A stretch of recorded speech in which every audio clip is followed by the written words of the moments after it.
పెళ్ళైనా పండగైనా వేడుక ఏదైనా పట్టు చీరల ప్రత్యేక వేదిక వారాహి సిల్క్స్. హైదరాబాద్ లో ఏం జరుగుతుంది?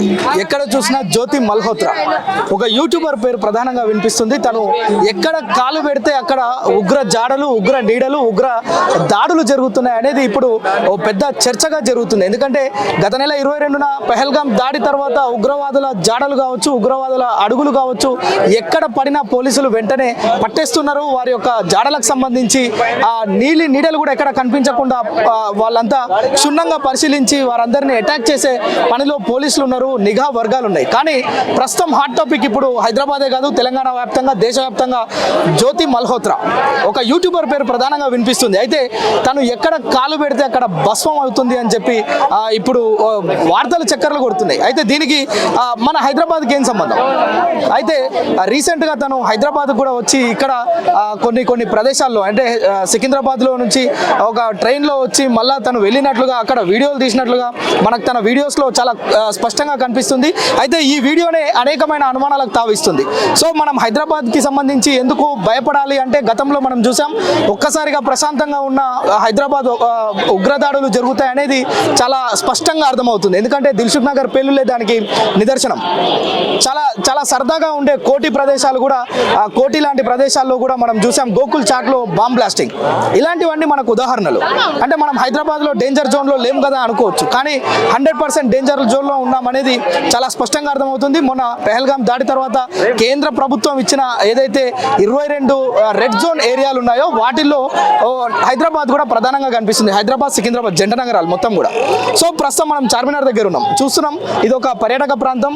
ఒక వందల సంఖ్యలో, వేల సంఖ్యలో ఇక్కడికి రెగ్యులర్గా ప్రజలు వచ్చి వెళ్తుంటారు. అయితే ఇక్కడికి హైదరాబాద్కి జ్యోతి మల్హోత్రా వచ్చి ఇక్కడ కొన్ని వీడియోలు తీసుకుంటున్నట్లుగా తన వీడియోలు తన ఛానల్లోనే ఉన్నాయి. 2023 సెప్టెంబర్లో ఎవరైతే జ్యోతి మల్హోత్రా మనం చెప్తున్నామో తను బెంగళూరు వందే భారత్ రైలు వర్చువల్గా ప్రారంభించిన నేపథ్యంలో జ్యోతి మల్హోత్రా హైదరాబాద్కి వచ్చినట్లుగా తెలుస్తుంది. అయితే తను ఎక్కడికి వచ్చి వెళితే ఇక్కడున్న నిఘా వర్గాల సమాచారం ఉగ్రవాదులకు ఇవ్వటం, అట్ ద సేమ్ టైం ఉగ్రవాదులు ఆమె వెళ్ళిన తర్వాత అదును చూసి అటాకులు చేయడం, ఇలాంటివి సర్వసాధారణంగా జరుగుతున్నాయి అనేది నిన్న మొన్న నిఘా వర్గాల విచారణలో వెల్లడైంది. సో ఇప్పుడు హైదరాబాద్లో కూడా పర్యాటక ప్రాంతాలు చాలా ఉన్నాయి. తను హైదరాబాద్కి వచ్చింది, ఇక్కడున్న పోలీస్ సిచ్యువేషన్స్ ఏంటి, సెక్యూరిటీ రీజన్స్ ఏంటి, అంటే ఇక్కడున్న పరిస్థితులను మొత్తం కూడా ఉగ్రవాదులకు చెప్పిందా, లేదంటే ఇక్కడున్న సీక్రెట్స్ ఏవైతే ఉంటాయో వాటన్నిటిని కూడా ఉగ్రవాదులకు చేరవేసిందా అనే అనుమానాలు ఇప్పుడు చాలా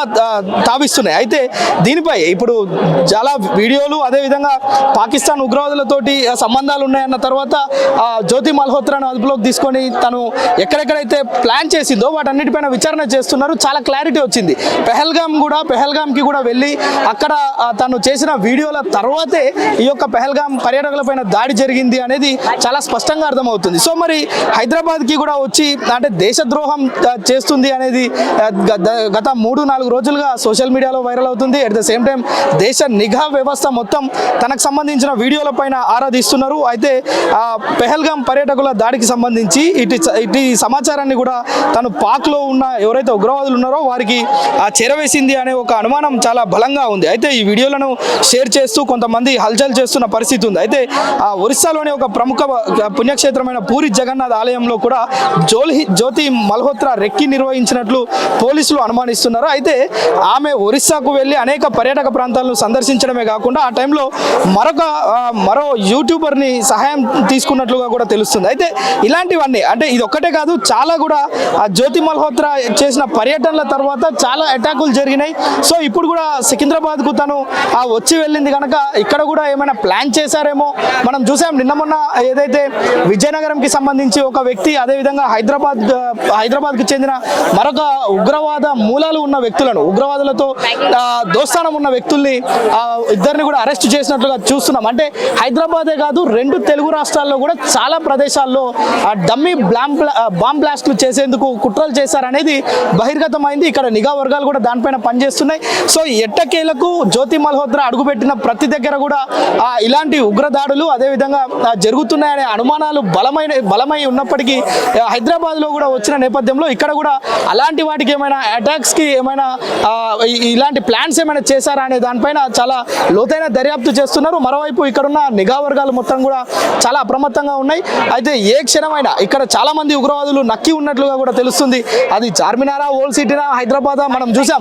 ఎవరికి అనుమానం రాని ఆ యొక్క విజయనగరానికి సంబంధించిన ఒక యువకుడిని పట్టుకోవడం, అక్కడ తను ఏదో ఒక సందర్భంలో పాకిస్తాన్కి వెళ్ళినప్పుడు అక్కడున్న ISIS తీవ్రవాదులతో ఫ్రెండ్షిప్ ఏర్పడడం, వాళ్ళ దగ్గర నుంచే ఏదైతే కావాల్సిన బాంబ్ బ్లాస్టింగ్ కావాల్సిన ఆ యొక్క వాటన్నిటిని కూడా సేకరించి మందుగుండ్లను సేకరించి దగ్గర పెట్టుకున్నట్లుగా వాటి నుంచి ఒక్కసారి ప్రజల్ని భయభ్రాంతులకు చేసే విధంగా కుట్రలు పండినట్లుగా అయితే మనకు స్పష్టంగా అర్థమవుతుంది. ఏది ఏమైనప్పటికీ కూడా జ్యోతి మల్హోత్రా యూట్యూబర్ వ్యవహారం ఇప్పుడు ప్రస్తుతం తెలుగు రాష్ట్రాలే కాదు దేశవ్యాప్తంగా కూడా ఒక సంచలనంగా మారాయి. ఎక్కడ కూడా ఇలాంటి అవాంఛనీయ పరిస్థితులు, అవాంఛనీయ సంఘటనలు, అదేవిధంగా బాంబ్ బ్లాస్ట్లు ప్రజల్ని భయభ్రాంతులకు గురి చేసే పరిస్థితులు రాకుండా చర్యలు తీసుకుంటున్నట్లుగా పోలీసులు అయితే చాలా తీవ్రంగా ప్రయత్నిస్తున్నారు. ఎట్ ద సేమ్ టైం నిఘా వర్గాలు కూడా దీనిపైన ప్రత్యేక దృష్టి సారించినట్లుగా మనకు తెలుస్తుంది. కెమెరా పర్సన్ నగేష్తో ప్రేమ్, సుమన్ టీవీ, చార్మినార్ నుంచి. సుమన్ టీవీలో మీ పర్సనల్ అండ్ బిజినెస్ ప్రమోషన్స్ కోసం కింది నెంబర్కి కాంటాక్ట్ చేయండి.